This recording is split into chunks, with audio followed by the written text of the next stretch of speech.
নমস্কার, বাসন্তী রান্নাঘরে আপনাদের সবাইকে সুস্বাগত। আমার প্রিয় বন্ধুরা, আশা করি রাধা গোবিন্দের কৃপায় আপনারা সকলেই সুস্থ আছেন এবং ভালো আছেন। আপনাদের জন্য আজকের রেসিপি কুলপি শাকের চচ্চড়ি। এই কুলপি শাক হলো মহা ঔষধি শাক। এই শাক নিয়মিত সেবন করলে শরীরে রক্তের অভাব পূরণ হয়। এই ভিডিওটি সম্পূর্ণ দেখা আর আমার চ্যানেলটিকে সাবস্ক্রাইব করার অনুরোধ রইল, কারণ আমি যে নিত্য নতুন ভিডিও বানাবো তার নোটিফিকেশন সবার আগে আপনার কাছেই যাবে। একটি লাইক করবেন এবং কমেন্ট করবেন। আপনাদের মূল্যবান কমেন্ট আমাদেরকে নতুন নতুন ভিডিও বানানোর উৎসাহ দেয়। কুলপি শাক বা কুলেকাটার চচ্চড়ি বানানোর জন্য যে উপকরণগুলি লাগবে সেগুলি হলো এক আঁটি কুলপি শাক বা কুলেকাটা বা যে নামে ডাকে, কিছুটা আলু, কিছুটা কুমড়ো, কিছুটা পেঁপে আর কিছুটা বেগুন নিয়েছি, আর কিছুটা মটর ডালের বড়ি নিয়েছি। যে মশলাগুলো লাগবে সেগুলি হলো 1.5 ইঞ্চি আদা, 3টি কাঁচা লঙ্কা, 1টি তেজপাতা, 1 চিমটে কালো জিরে, 1 চিমটে হলুদ, হাফ চামচ জিরে গুঁড়ো, হাফ চামচ ধনে গুঁড়ো। এই সমস্ত সবজি আর শাক ভালো করে পরিষ্কার করে ধোয়া আছে। শাকগুলোকে এবার আমি কুচিয়ে নেব। এইভাবে বান্ডিল ভাবে ধরলাম, ধরে যতটা সম্ভব কুচিয়ে নেব।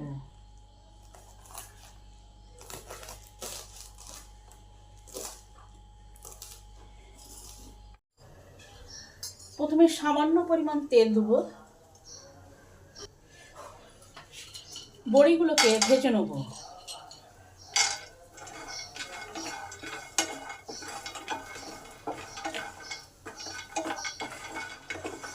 বড়িগুলো ভাজবো লো টু মিডিয়ামে। হাই হিটে ভাজলে বড়িগুলো চুঁয়ে যাবে, তখন তেতো হয়ে যাবে। বড়িগুলো ভাজা হয়ে গেছে, এবার তুলে নিলাম। সামান্য পরিমাণ তেল দিলাম, তেজপাতা দিলাম, 1 চিমটে কালো জিরা দিলাম, লঙ্কাগুলো ভেঙে দিয়ে দিলাম।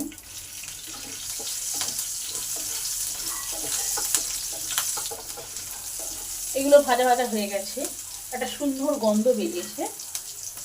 এই সময় পেঁপে, কুমড়ো আর আলুটা দিয়ে দিলাম। এই সময় তাপটা থাকবে লো টু মিডিয়ামে।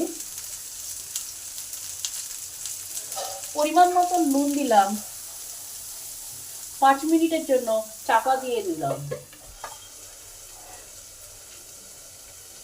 মাঝে চাপা খুলে দেখি,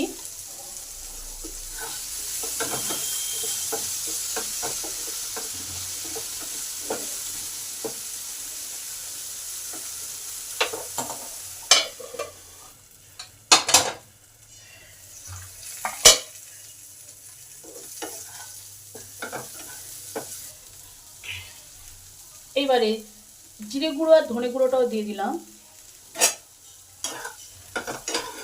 2 মিনিট মশলাটাকে একটু নেড়ে নেব, যাতে এই মশলার কাঁচা গন্ধটা চলে যায়।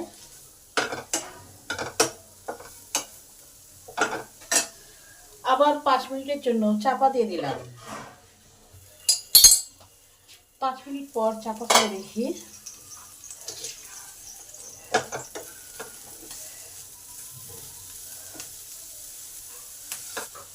সবজিগুলো হাফ সেদ্ধ হয়েছে। এই অবস্থায় বেগুনটা দিয়ে দিলাম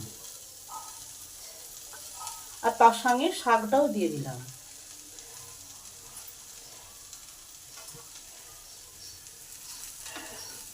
ভালো করে একটু নেড়ে দিয়ে আবার 5 মিনিটের জন্য চাপা দিয়ে দেবো। যারা ঝোল খেতে চায় না তাদেরকে এইভাবে কুলপি শাকের চচ্চড়ি খাওয়ানো যায়। হেলদি এই কুলপি শাক হচ্ছে শরীরে রক্তের ঘাটতি পূরণ করে। আবার 5 মিনিটের জন্য চাপা দিয়ে দিলাম। 2 মিনিট পরে চাপা খুলে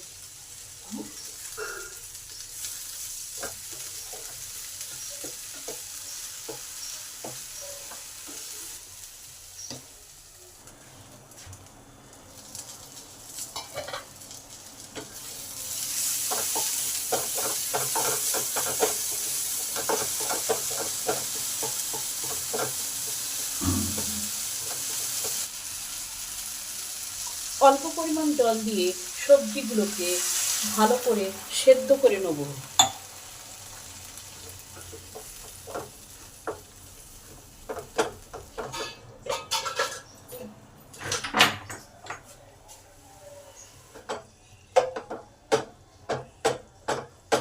সব সবজিগুলো আমার ভালোভাবে সেদ্ধ হয়ে গেছে।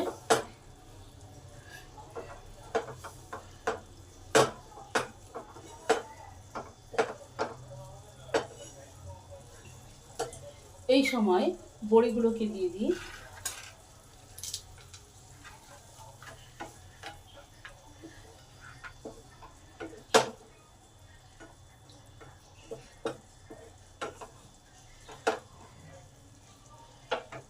দু মিনিট চাপা দিয়ে দিই।